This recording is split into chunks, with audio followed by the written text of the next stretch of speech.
Now it's time for Toker Talk Radio, the voice of the marijuana nation. What are you people? On dope? Where you can toke. I inhale frequently.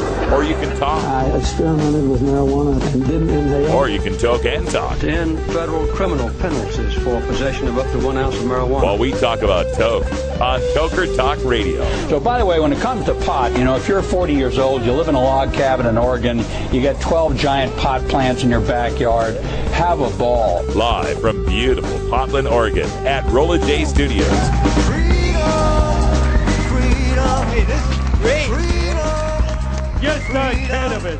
Plus your calls live at 971-533-7111. They're walking on their pants with their cap on backwards, listening to Enema Man and Snoopy Poop Dog. What's to keep somebody from getting all potted up on weed and then getting behind the wheel? Gateway theory doesn't work. It's a reality. Holland, is it real? Don't tease me. We're locking up people that take a couple of puffs of marijuana, and the next thing you know, they got 10 years. And now, here's your host, the guru of ganja graphics, the sultan of sativa statistics, and the worst nightmare of a reefer mad prohibitionist. A polite, perspicacious, productive pothead with a propensity for PowerPoint. Radical Russ Belville. Good afternoon, Tokers and Tokettes. Welcome. Game on. Where's my quarters? I think that little shifty-eyed redheaded kid stole them. I probably did. Oh, I love Tron. Tron was one of my favorites, actually. Dude, I spent a lot of time at Tron during the Portland Retro Gaming Expo. Tell you what, and the video pinball. Yeah, that's good too. I awesome. love video pinball. All right, welcome back to Nerd Central.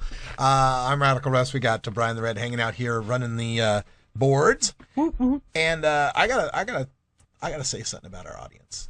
I gotta call one of you out. Uh-oh. Yeah, I love our audience. I love our Tokers and Tokettes out there. Yeah. Without you, there is no me or us. But I gotta call one of you out. Vutto. Yeah. Vuttomundo. Those of you in the chat room, if you're listening on podcast, you're like, this is nothing to you, but live, right? We got this he's chat. He's not in the chat right now. Well, here's the thing. This guy Vuttomundo keeps showing up in the chat, and he's scared to hell of Project Sam and Patrick Kennedy and Kevin Sabet. And every day it's doom and gloom about what they're going to do, and they're going to convert everybody, and the next thing you know, we're all going to be in concentration camps. I don't know what the hell, right? But there's every day, and it's like, dude, okay, yeah, be concerned, but come on. I mean, we are winning. It's going well. It's just, but every day. So I'm like, all right, I'll be calm. I'll deal with it. I'll be nice and, respond and try to, but the more it went on, the more it's like, dude, what's up with you? So today I have Neil Franklin on the show, the freaking head of Leap, who was just on CNN pantsing Patrick Kennedy on air, making Kevin Sabet just stand there dumbfounded. Right there, addressing the Project Sam people. Yeah. And I open with a question that was literally in my mind thinking, all right, what question could I ask that Vuttomundo would want to hear? Yeah. Which is, given that there's this Project Sam and this new third way, what do you think are the most effective ways of dealing with that? Blah, blah, blah, blah. Where does the guy? He disappears. He's gone. He's not in the chat room. He's not asking questions. He's not watching. Well, it's no, dude. He was logged in. He was probably listening. I hope so. Maybe I hope he was listening. Maybe it was. He was finally listening, and his fears got allayed, and he was finally like, "Okay, I don't need to watch this anymore because I'm not scared." Maybe so. That's what we can hope. We're hoping that, Vutto. I am hoping. Yes, because in our heart of hearts, we do hope. But it was nice that Neil Franklin came along to the same. His point on the alcohol prohibition, I hadn't thought to frame it that way. And was just dead on. Because I've been going around the other side of this thinking, all right, the problem with Project Sam and those people and their Achilles heel is they don't discuss the market. They discuss the user, right? So you can say all the nice things you want about the, you know, and Sabet, when I was with him in that debate, even was like, we're not worried about you smoking pot. And you hear it in those little liners that we got from McCaffrey. If you're 40 years old and you live in Oregon, you got a log cabin, you got 12 giant pot plants, have them all, right? Their general theme is, no, we don't have a problem with you smoking pot, Russ. We're worried about the children. We're worried about those people smoking pot, right? So even if you grant them that they're not, that maybe they can actually accept adults smoking pot just so long as it's at home in the dark with the curtains closed and no one knows they're doing it. Even if you can give them that, they got no answer for the market. They got no answer for the marijuana market. So when he came around and said, look, when you look back at alcohol prohibition, it was really alcohol decriminalization. Because the market was illegal. Al Capone was illegal. Transporting the booze, making the booze, and selling the booze was illegal, but buying, drinking, and having the booze was not. Yep. In fact, there was medical alcohol too. Walgreens Pharmacy. You know why Walgreens is a big chain now? Because Walgreen, the original Walgreen dude, was one of the few people who got the contracts, who got the permission from the federal government to dispense medicinal alcohol. Yeah. What do you know? What do you know? So that's what's going on here, folks, is that it's a market prohibition that's the problem. It's not the prohibition of trying to stop people from using or possessing weed. Because even if we like what you got in a lot of states that are decrim, California, Oregon, and such, you can have an ounce or less. It's really just a ticket, right? The ticket's really a slap on the wrist to say, don't get caught in public, really. It's just a social control to make you stay at home and stay private. Just a slap on the wrist to out you for life. Right. Well, not in the decrim state though. It's not so bad. You don't end up with a criminal record. With the black mark. It's a pain in the ass. Yeah, but if you don't have the money to pay for it, sure. All your money goes to your medicine. But even in those situations where it is decrim, and that society's kind of given a wink nudge, like, okay, we can tolerate this a little. Even in those places, the growing and selling and transporting is still felonious in most cases, right? The decrim does nothing to solve the market prohibition, and in fact provides more willing customers, aka more demand, for their criminal product. You can't go halfway, you gotta legalize. All right, when we come back, we're going to talk about the Dallas Cowboys and we'll be right back after these messages from our 420 friendly sponsors. Not that they're related. Support these advertisers because their ad money goes straight to the Russ Belville Show.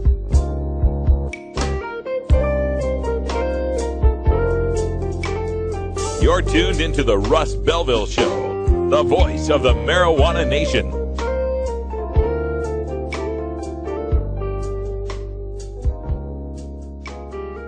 The law offices of Omar Figueroa would like to remind you to stand up for your rights. Please do not give up your precious liberties.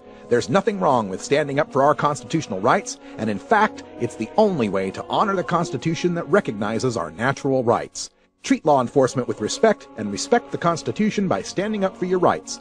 If you are detained or arrested, stand up for your rights by repeating, I respectfully invoke all my legal and constitutional rights. I do not consent to any search and seizure. I want to remain silent, and I want to speak to my attorney, Omar Figueroa. Omar Figueroa has more than a decade of experience in federal and California courts and graduated from Yale University, Stanford Law School, and Trial Lawyers College. Please contact the law offices of Omar Figueroa at 415-489-0420 or 707-829-0215. Or on the web at www.omarfigueroa.com.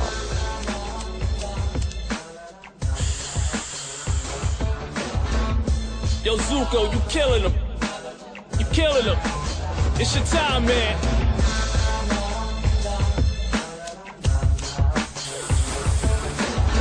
Stop playing with him. Yo, Danny, stop playing with him. Let's take it back to the essence. Chill, homie, no fessin'. Buddha blessing, good deeds, good blessings. That's a little Daniel Day-Zuko. La la la on that. Frankie McFire. Very good stuff. Got to meet Daniel Day-Zuko down in Atlanta. Good DJ. Nice produced stuff that he's got going on. Looking forward to some more tracks, Daniel. Send them our way. Love to see it. All right. I want to talk about this story because I'm into sports, and I'm especially into NFL football, the best of all sports, as we all agree, right? All right. So, Josh Brent, if you don't know, is a defensive tackle for the Dallas Cowboys. And for those of you who don't know football very much, defensive tackle means big. We're talking guy got no neck, got a head like a fire plug. It's like I brick wall, you fall down. That's right. Huge guy, right? All right. Now, it's a sad story, though, that what happened. Josh Brent, this defensive tackle, was driving drunk with his buddy, his best friend, who was like a practice squad player, and got in a wreck and killed his buddy. Ethanol-induced accident once again. That's right. Killed his buddy and drunk driving, and he got charged with vehicular homicide. I believe it is. Or vehicular manslaughter. Vehicular manslaughter. That's what it was. Vehicular manslaughter. Intoxication manslaughter. That's a specific. They've got a new category since Texas. I last checked. It's Texas. Right? Oh, well, of course they got a category for it in Texas. Yeah. So Texas, intoxicated manslaughter. Now, the problem that I've got with this story, right? So he made his bond, right? But he's under court supervision, and he had to wear an ankle bracelet thing. Mm-hmm. That I see guys with those around town all the time. Sure, monitors not only where you are, but this particular one measures whether or not you're drinking. Oh, it's got one of them sweat detecting things. Oh, that will sweet! Pick out whether or not you've been drinking, right? So there was on May 24th. He had to go in when questions were raised about whether he'd consumed alcohol based on readings from an ankle monitor he wears as a condition of his bond. Now, this is from Dallas-Fort Worth, NBC 5 in Dallas-Fort Worth. All right, so May 24th, the little monitor, alcohol monitors goes off. He has to go to court, and he goes to court, basically he's in trouble for that. And so he has to do drug tests, right? So now he's surrendered to police. He's back behind bars and booked into the jail because now his bond has been revoked because of a second positive test for marijuana. Now, here's a situation where a guy wrecked his car. He was over twice the legal limit for alcohol. So he's over 0.16 when he wrecked his car. He's already, imagine the guilt and angst you must feel when your best friend is killed because of your reckless alcohol-induced driving. So even while he's busted for this, he's drinking when he's not supposed to because the ankle thing goes off, right? So now we want to punish him for choosing something safer. So now he's using marijuana, right? Gets caught twice for marijuana. And first of all, let's not forget that testing positive for marijuana on these things, and apparently he failed on June 19th, and on June 25th it was confirmed, right? Because you get your first initial test, then they got to run it through the real good test to make sure for sure, right? So it was confirmed. But in these tests, we're talking about detecting, the active THC in the blood or the inert metabolites in the urine. But either way, we have all sorts of science that shows that people can vary their levels of nanograms in their blood for long periods of time, even after abstinence. Paul Armentano once helped as an expert witness for a woman who was on probation who had 7 or 8? Whatever, it was a number. 7 or 8 negative pot tests, and then her 9th one came back positive. And the prosecutor said, so she's back on pot. And Paul was able to show the science that no, it is possible to go negative, and then one day show up positive just because of the way THC and its metabolites are stored in your fat. They're lipid soluble. They're stored in your fat and can be released depending on your metabolism over the period of a day, couple of days, weeks, whatever. Now we're talking about a defensive tackle. This fella ain't exactly lean. Maybe 375. Guy's huge, right? He's got fat on his fat. It's a hot dog neck. You know what I'm talking? Right? So the chance that this guy is going to release marijuana inconsistent basis is probably pretty high. So, number one, let's just question whether or not he had actually returned to using marijuana. But let's assume he did. Shouldn't we encourage that? Here's a guy that seems to have an alcohol problem. He's choosing something safer, choosing something less likely to cause harm, and we want to punish him for that, making that safer choice. Oh, of course. Well, because it's illegal. It's illegal and it's bad. So obviously, it's bad because it's illegal, and it's illegal because it's bad. There you go. And again, I'm not dumb. I know, of course, you're on probation. You can't do any drugs. They're going to take all that away from you. But that only exists because it's all illegal, right? Anyway, that's my problem with this particular case, is that we're just going to throw this guy away, you know. And again, too, I don't think he's that old. He's got to be in his 20s, right? He's a young man. It's just a shame. Now, should he be punished for the intoxicated manslaughter, for getting drunk and wrecking his car? Well, sure. But that's another thing entirely. What I'm talking about is busting him and punishing him for choosing safer marijuana when it seems like that's harm reduction in his case. Yep, indeed. It's a sad thing.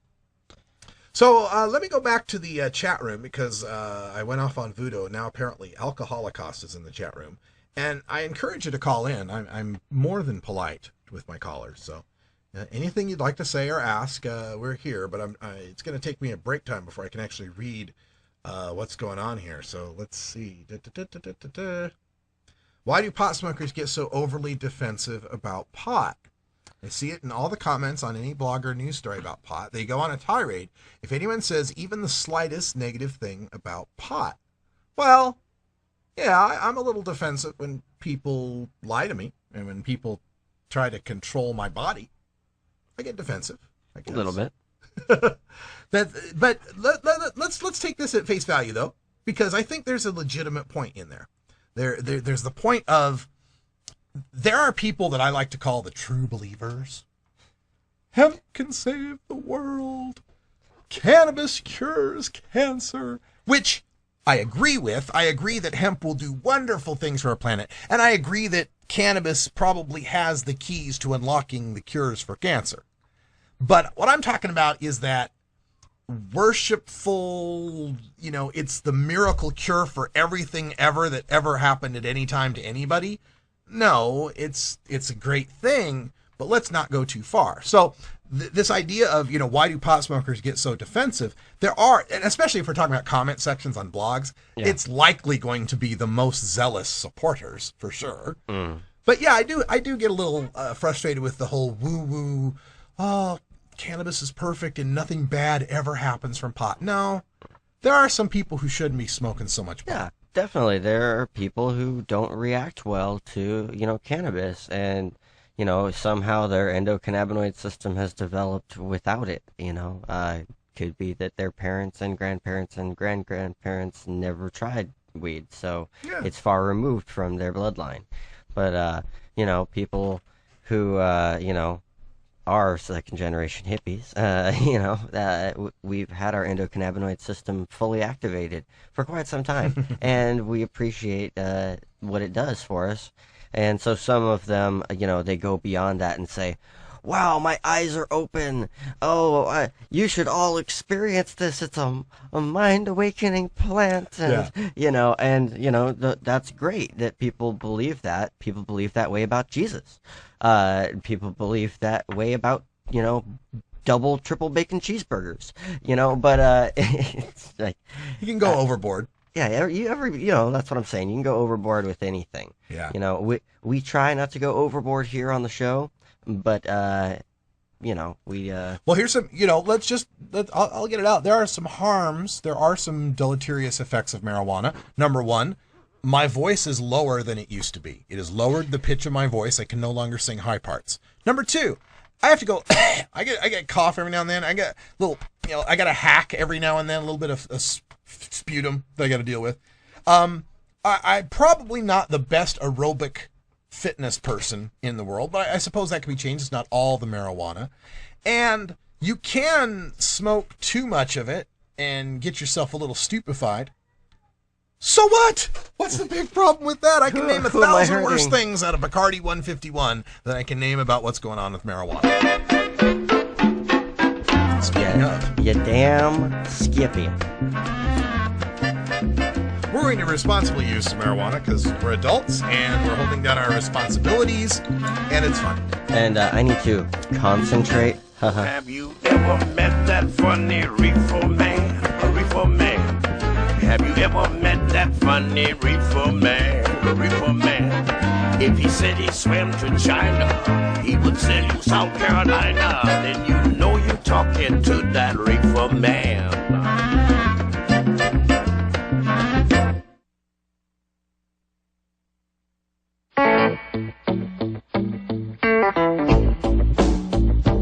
I'm a reefer smoking man.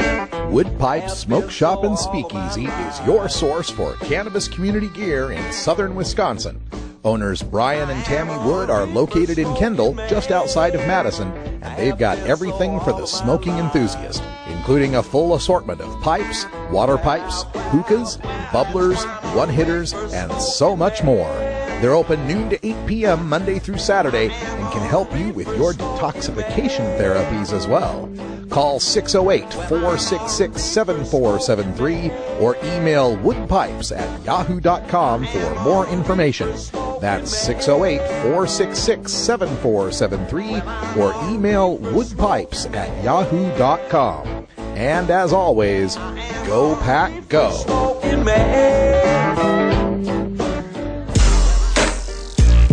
Kalo, you did this one out. Uh-huh. That shit bring back memories. I like this black. This is forever music, you know. The rope-a-dope, the backyard boogie. Rolling rope-a-dope, man, you know we ain't no rookies. Matter of fact, we some vets with that medicated THC smoke in our chest. The rope-a-dope, the backyard boogie. Rolling rope-a-dope, man, you know we ain't no rookies. Music from Ignite, that's the backyard boogie.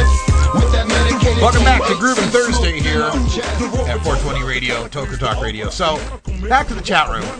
And you rung the bell, Alk. You rung the bell. Oh no, big marijuana is going to target our kids. Oh. Big marijuana is going to target the kids. If we legalize big marijuana, will target the kids. Because, you know, right now, kids aren't targeted for marijuana right now. Kids don't think marijuana is popular right now. No. You don't see it with Rihanna and Miley Cyrus and every damn Bieber is out there freaking now. No.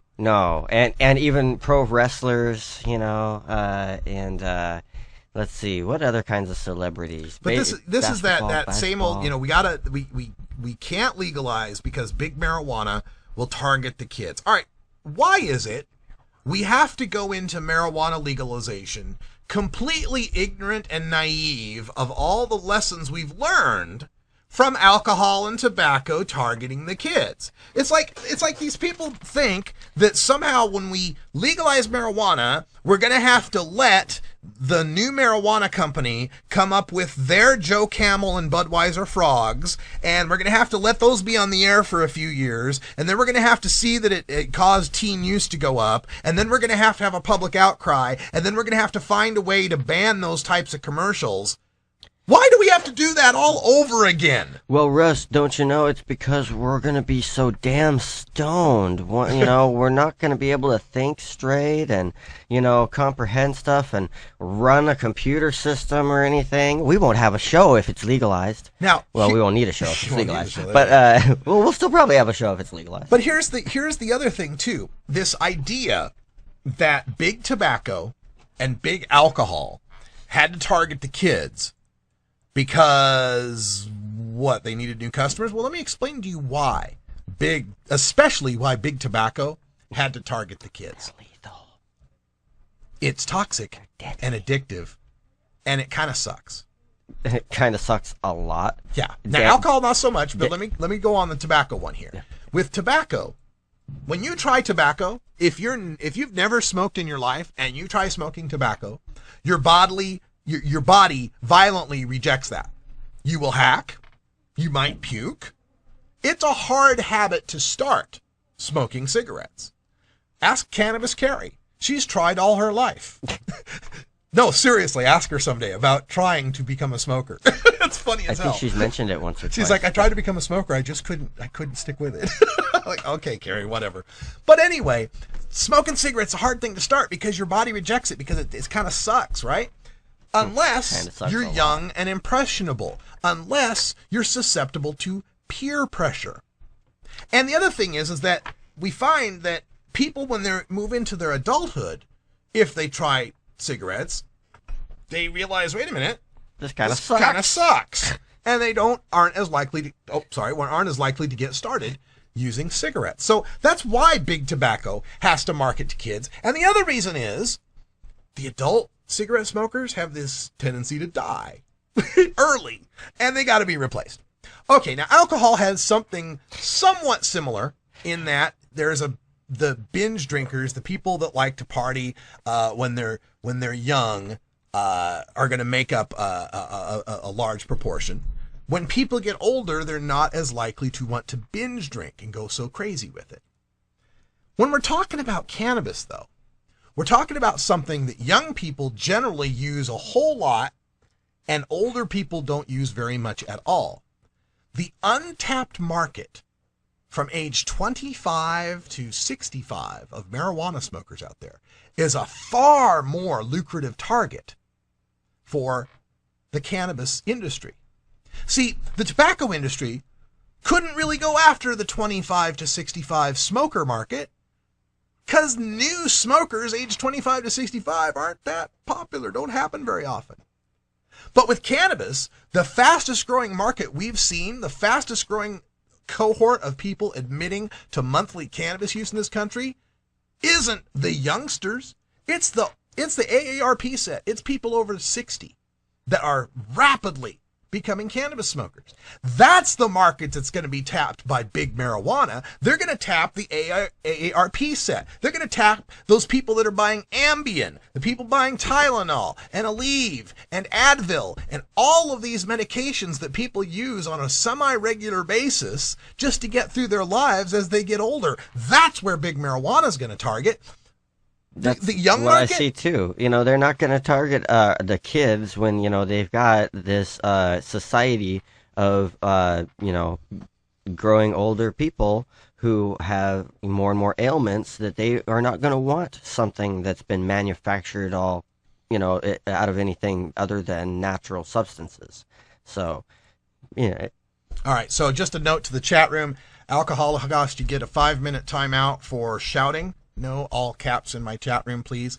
And I'm always interested when people come into the chat room like this that spout this kind of stuff, how reluctant they are to call the show. Why don't you throw the number up there on the show? Yeah, I had it up there already. 971-533-7111. We love to have the conversation, if people are willing.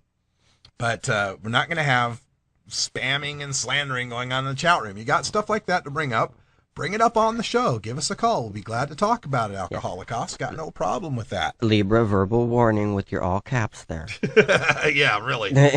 But his shout was that legal for anyone means more access for everyone. And no, that is not what we have seen. We have seen that stricter controls. We have seen better control of access of alcohol and tobacco, both legal drugs, since when I was in high school. When I was in high school, 90% of my high school senior cohort, 90% of my high school senior cohort drank alcohol, had tried it in their life. 70% had tried cigarettes in their life. Now in high school, it's 70% who've tried alcohol, 40% who've tried cigarettes. How in the world do we get that rate to go down by double digits in both cohorts without arresting a single adult? By managing to keep a legal market that was well regulated. Yeah. And educating the public on the harms that are caused by these substances. That is the way. Very well. And so, going through just some of these things, this, legal access, more access for everyone, more kids will do it. Well, first of all, let's see. Let me see if I can get back here. Far fewer people smoke marijuana than drink alcohol and tobacco. Oh, so Alkoholokaust is just quoting this right off of Sabet's website. I know. Yeah. Fewer people drink alcohol, or fewer people use marijuana than drink alcohol and tobacco. 8% for marijuana. 80%. His numbers are wrong here, but let me scroll back up to it because it scrolls on me and then I can't find it. But okay, so got it over here. Thanks. Fewer people smoke marijuana than drink alcohol for tobacco. 8% for marijuana, 25% tobacco, 80% for alcohol. That's not true. But anyway, here's the thing. Illegality does not deter anyone. Any illegality is not working. People are still smoking marijuana. This notion that alcohol and tobacco are more popular because they're legal is just false. Alcohol is more popular because it's been around for a long time, because it's ingrained into a lot of our culture. Socially acceptable, my ass. And this whole point, the whole point that you're making, Alk, is this idea that somehow marijuana use shouldn't go up, that people shouldn't be allowed to use it. What difference does it make how many people are using it? What difference it makes is how much harm is being caused. This point about there's 80% people, which is a lie again, that drink, and 25% that smoke, which is really close to 30. Is that an argument for making those illegal? If you're saying illegality deters some people, and we know that tobacco kills people, and we know that alcohol kills people, why are you not proposing illegality for those two substances? I just don't understand. So many of these arguments come down to this notion that somehow our goal is that we must stop people from smoking pot. Adults. We must stop adults from smoking pot. Why? What terrible thing happens? Nothing that I can see. Now maybe some things do happen, but are they as bad as alcohol or tobacco? Hell no. Yeah, you hear anybody stabbing somebody 17 times because they were all, messed up on weed alone? No, there was alcohol involved or some other weird drug. And this idea that also, I imagine the idea as well, I've also heard, we don't want to add a third drug. We got two. We don't, why, so bad with alcohol and tobacco. We already messed up by making the worst two legal. Let's not make the safest one legal. Okay. So even if that's true, even if you subscribe to this notion that why add any extra harms, it's a false notion, because it's not like we're inventing marijuana. The harms from marijuana, if they exist now. There are 26 million people using marijuana every year, 17 million using it every month, about 3 million using it every week. So, illegal or not, whatever harm comes from that already exists. Then on top of it, we add this big, much thicker layer of the harms that come from prohibition.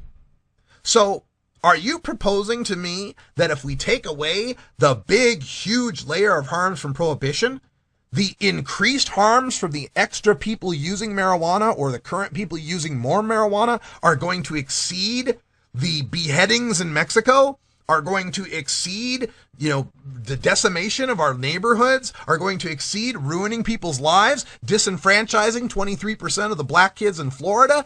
What's going to be worse from a whole bunch of adults free to use marijuana than what's already happening now? Crickets. Exactly. Don't have an answer for it. Hey, there's some other stories I want to get to. I got a little derailed here with fighting the trolls, but we will come back and talk about, the anti-meth law in Michigan. This is a good story. Next on Troll Hunter. And Dutch coffee shop owners in Maastricht. An update on what's going on with the coffee shops and the weed pass. We'll be right back after these messages from our 420 friendly sponsors. Support these advertisers because their ad money goes straight to the Russ Belville Show. You're tuned into the Russ Belville Show, the voice of the marijuana nation.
nobody else but you.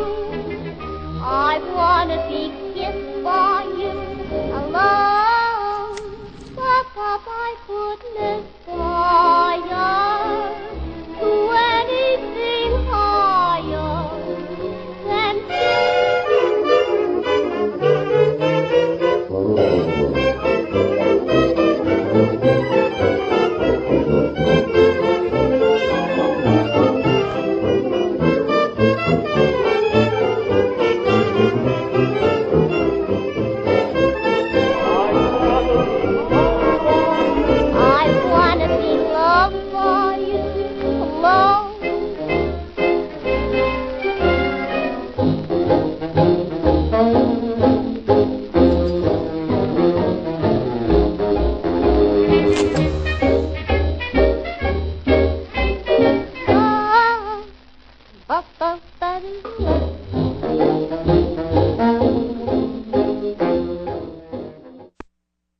Have you ever seen a news story like this? You know, when shit hits the fan, I never really thought about it before, but, you know, it's kind of sudden and violent, and that's kind of what happened this week. What about the children? But, you know, I just want to say fuck you guys very much for judging me. You know, for using a plant to do whatever. It's none of your damn business. I don't ask you why you drink your face off. Okay? But the deal is, I harmed no child. Your one-room schoolhouse of choice. Your one-stop freedom shop. It's the Libra Lounge. And remember, kids, as always, do your fucking homework.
Hot Wigs there with Mary Jane. I'm sorry. They can't all be called 420. I sent a private message to Alkoholokaust with the phone number for the show. Well, we haven't done. Throw it up again. Because the reefer madness coming out of your face, Alk, is just requires full debunking. Let's get to this one, because this is what I like to call the Art Linkletter Nixon premise. Nixon said this once on the Nixon tapes, that alcohol is drank for its taste and flavor to enjoy with food. Drugs' only purpose is to get high. Look up terpenoids in cannabis. Flavonoids in cannabis. We'll see that we've got plenty of flavors. Now, Rob, I'll tell myrcene. I'll tell the folks here that they're talking. You saying don't feed the troll and all that. No, I'll feed the troll for a little bit, but Alkoholokaust, you're on notice right now that this is the one day you get in my chat room. Yeah. If you want to come with this stuff, you need to call. You need to call the show and back up your bullshit. Yeah. Because I'm ready. And you're just kind of making the chat room all angsty and nervous right at the moment. I'll let it go for today, because it's giving me plenty of stuff to rant about. Yeah, and there are other mods who could kick you besides us. So keep it in mind. Yeah. And Rio says that Alk is also voodoo, which wouldn't surprise me. And it wouldn't surprise me if it's an intern at Project Sam. Kind of what I thought originally, too. Well, either that or, just a really dumb DEA agent. Now, Alk says, I could drink a good craft beer and not get drunk. If you smoke pot, you're going to be high. Here's the thing, Alk, you don't understand. You don't know what the hell you're talking about. Let me explain how this works for you. Let me explain something to you right now. If I have been smoking marijuana during this whole show, am I high? No, it's a question. Am I high? At chat room, am I high? Does he appear to be intoxicated or unable to perform his duties as a show host and personality? Apparently not. I don't think so. Here's the thing. He's been smoking hash, too. People that don't have never smoked pot think... Or smoked good pot. Right. Think that one moment you're sober, and then you take a puff, and suddenly you are transformed. This is the Jekyll and Hyde framing of drugs. This has been used forever and ever, this Jekyll and Hyde framing that somehow, you take a drug and boom, you've changed. But they don't see that with alcohol. They kind of understand with alcohol that you can go from drinking to having fun to being tipsy to getting a buzz to getting drunk to getting bombed to getting face first on the floor. They understand there's a spectrum when it comes to alcohol. But when it comes to pot, it's sober or high. Look, that's not how it works. If I smoke, like I do during the show, a puff now and then on breaks, I am maintaining what you would be maintaining if you were sipping that craft beer with your dinner. We are experiencing the same analogous kind of thing. Well, it's not entirely analogous, but let's not get too complex here. All right, we're experiencing the same basic deal. Now, if you drank that whole craft beer and then drank another whole craft beer, and if I smoked a whole joint, we might start getting a buzz going. Would we be high or drunk? No. We'd be feeling pretty good. Now, if instead of a craft beer, you decided to order 4 shots of tequila, and instead of a joint, I decided to do a couple dabs, then you're going to be drunk and I'm going to be high. What else do we got here? Oh, the secondhand smoke. The secondhand smoke that's going to get other people high. Do you realize that does not happen? That is an urban legend? Do you understand the psychopharmacology of THC? Here's how it works. When there is weed, I smoke it. It goes into my lungs. My red blood cells take the THC with them. When I exhale, very little THC left in what I'm exhaling.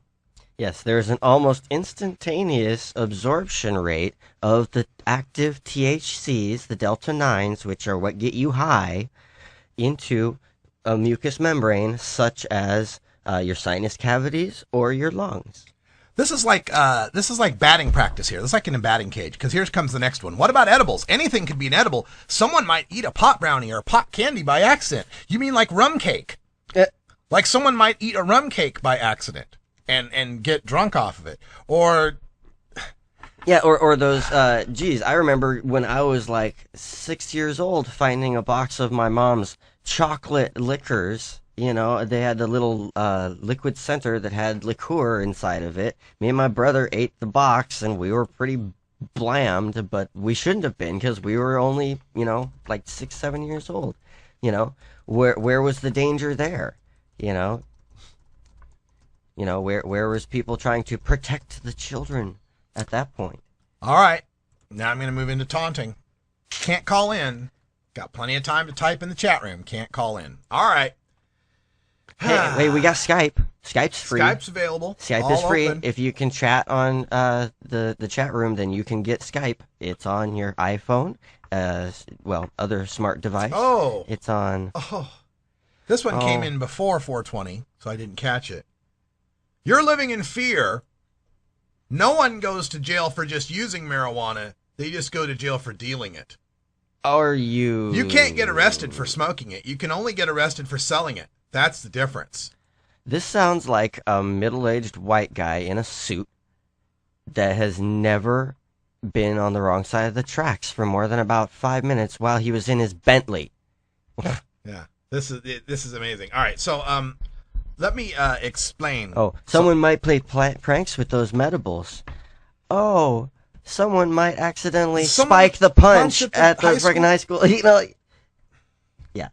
Anyway, yeah, someone might spike the punch at the high school, dance. The same kind of deal. And, someone might put a razor blade in an apple on Halloween. Let's cancel Halloween. Let's cancel Halloween. Oh, well, they did in some places, and all it did was show that we're living in a police state. And here's the other thing. If you're worried about edibles that are being prepared that people might slip into something, that's happening now. How about we legalize it, and then commercial preparations of such things will be in child-proof, well-labeled packaging that we regulate? Yeah, and they won't have to market them as puns on regular candy products to sell them because they will be properly packaged. I think we need to take let's take a quick break. When we come back, I'm going to talk about something completely different. Very good, because we need to talk about something. And this is your last day, Alkoholokaust. The next time you stop into the show, it won't be in the chat room. You have to call in. Your chat privileges have been suspended.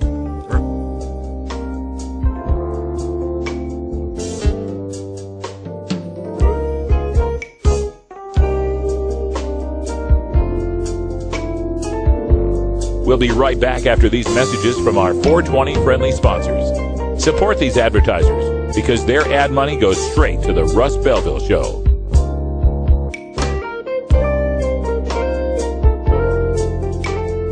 You're tuned into the Russ Belville Show, the voice of the marijuana nation.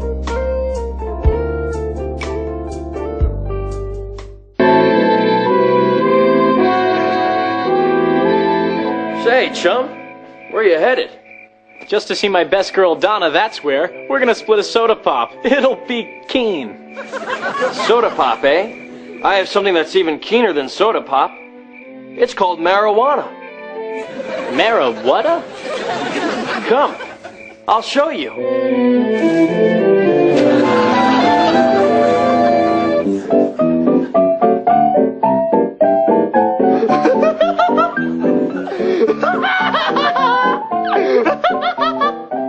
Hyde, you were right. Marijuana is the bee's knees.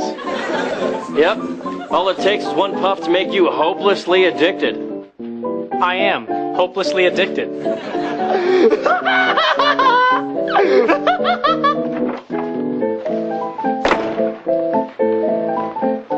Here's a new shipment, fresh from wherever the hell country I am from. Gee willikers, Eric. Where have you been? You missed choir practice. Sorry, dollface, but now, thanks to marijuana, I'm incurably insane. Well, I'm not gonna let a swell kid like you ruin your life. Not so fast, sister. I need that for the school children. No! Alas, marijuana has ended my young, promising life. This is what's happening all over America. And it could happen in your home, or yours, or yours.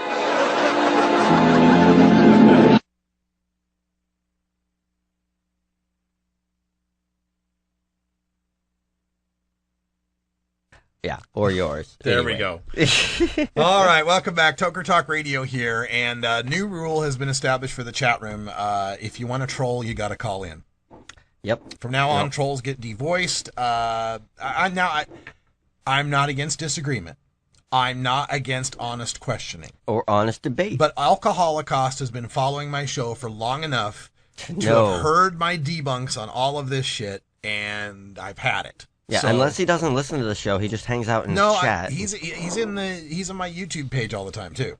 So and I'm not even against the reefer madness. Just call it in. Yeah, call it in so we can treat it properly. And I'm not going to sit here and yell at you. I'm not going to sit here and try to make you look. Here's my thing. I like to make people's ideas look dumb, but I won't make you look dumb. I don't know how better to explain that, but usually what happens when people call me on stuff like that is I ask questions. because I already know how I feel on it. Yeah, I talk about this shit all day. It's usually just a lack of knowledge on their part, a lack of research, lack of understanding in certain aspects of cannabis culture that they just chose to be ignorant of. Yeah, I will lead you down. I will lead a caller down their own logic train. I will ask questions to get you to better enunciate what it is you're trying to say and to see if you really believe what you believe. So, like, you know, a situation like this one, it would be, so you think what we're doing now works? Okay. So anyway, I said I wasn't going to talk more about it, so let me get back to something more interesting. I thought we were going to talk about meth. Yes, I had a meth story. This is a much happier subject than trolls. That's right. Meth. No, we're going from trolls to Smurfs.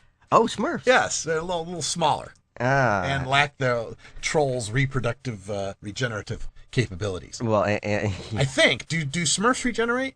Only if they've got Smurfberry juice. Oh, is that it? You're +3 with Smurfberry juice or something? I don't. All right. So anyway, this is off of Michigan Live. And the story was called Anti-Meth Law Creates New Class of Criminal, a Sign of Drugs' Vast Impact on Society. Okay? Yeah. So what it did is this is a 2012 law that they passed in Michigan, and it makes it so that a person who wants to get a cold drug with Sudafed in it, pseudoephedrine, has to show ID. Their names go into a law enforcement database that limits the amount of pseudoephedrine you can buy to 3.6 grams a day and 9 grams a month. Oh, where is this again? Michigan. Oh, okay. So they have similar law. I mean, there's a law in Oregon that says that it can't be sold like over the counter without, showing your ID. Right. But, yeah. This one's gotten more strict. Now, they had one like that. Their original law was passed back in 2005, but now in 2012, they upgraded the law to add this database to track exactly how much was going out, right? Well, what this has done, of course, is it's opened up the door to smurfing. Now, smurfing, if you don't know what that is, that's when, if you're a meth cook, you hire a bunch of homeless guys, college kids, whoever, and you pay them money to go into the stores and buy the limit of Sudafed, right? The 3.6 grams that you can get. Oh, it's like you're playing that game Lemmings, and you're assigning them the job of going in and buying the meth materials. There you go. And so they're called Smurfs, right? So you're a meth cook, right? You go and you pay 10 homeless guys each to go in and get 3.6 grams. Now you got yourself about an ounce of pseudoephedrine, a little bit more, 30 grams or so. A base for their, crack-ass material. Right, 36 grams with 10 guys, right? So you take that ounce and a half, and then you go and make your meth with it, right? So this means now the street value of a box of Sudafed is $40 to $50. They will pay these guys, they'll pay a Smurf $40 to go buy a box of Sudafed. Good Lord. Hey, I could use $40. So, according to their database in Michigan County, in Kalamazoo County, since the law took effect in January of 2012, it had kept 18.6 million milligrams of Sudafed out of the hands of people who had already bought the maximum allowed. Okay? So, what they're saying here is, people went and bought the max they could get, the 3.6, but if they had kept buying, they would have gotten 18.6 million more, and they kept that off the streets. But still, 20 times that amount, 337 million milligrams, were sold in Kalamazoo County over the same period, which is enough for every resident of the county to have a nearly 6-day supply of cold medicine. That's every man, woman, child, infant. Every person in Kalamazoo County's got 6 days worth of Sudafed, right? Ha! Wow. Doubtful. My goodness. So the law's not working. The Sudafed's still getting in the hands of the meth cooks, and you create a new low-level criminal called a Smurf, who's usually some homeless guy or sometimes a college kid just looking to get some spare cash. Trying to make a buck. Trying to make a buck, doing something that they have no idea. It's innocuous. Well, it's technically legal. Yeah. There's no law against smurfing in Michigan. There's no law that says you can't buy Sudafed for someone else. Now, if you have knowledge that your purchase of Sudafed will go to the making of meth, you can get an aiding and abetting charge. Yeah. Kind of rare, though. Hard to make that charge stick. So now we've got these people that are kind of in between in this gray area of the law. And this is the quote from the St. Joseph's County prosecutor who says, smurfing has complicated law enforcement efforts against meth. He says, quote, it has created a black market for pseudoephedrine products. People are willing to pay $40 to $50 for it, and people are taking advantage. It's created a whole new group of criminals, so in that way, the law has made it worse.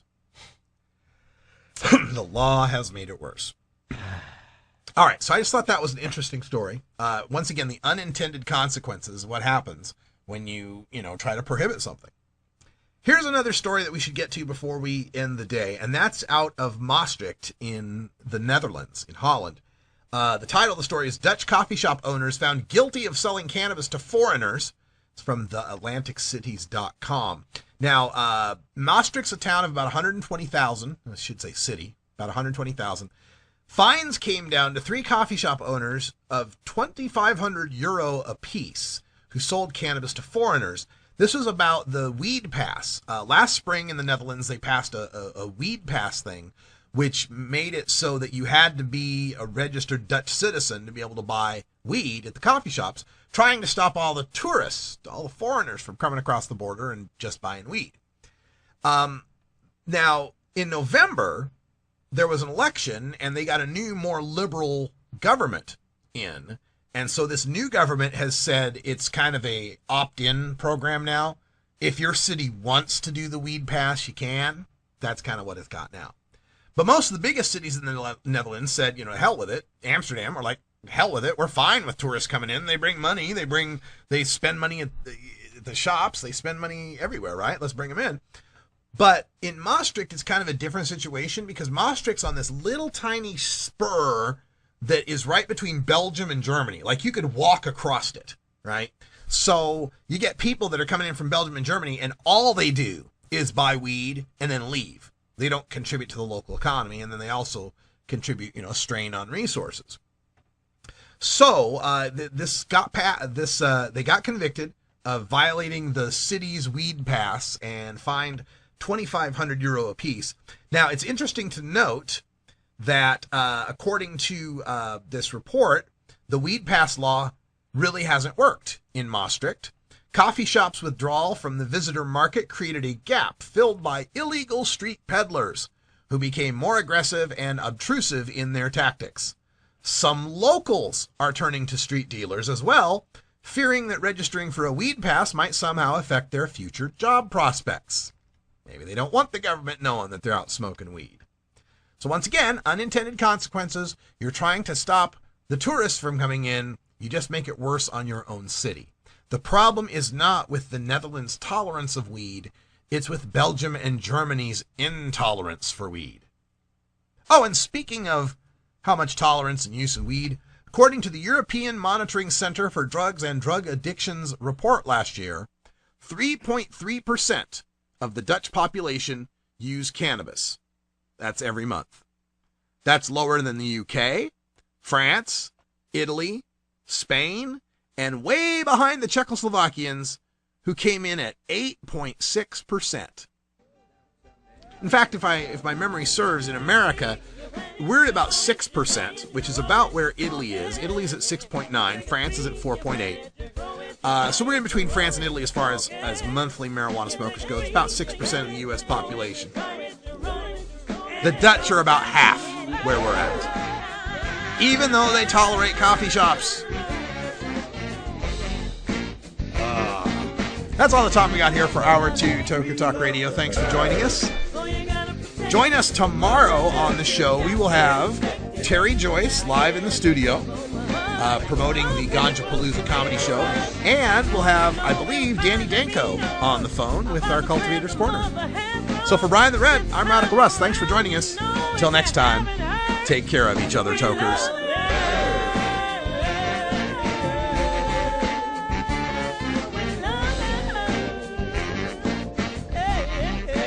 This is the Russ Belville Show.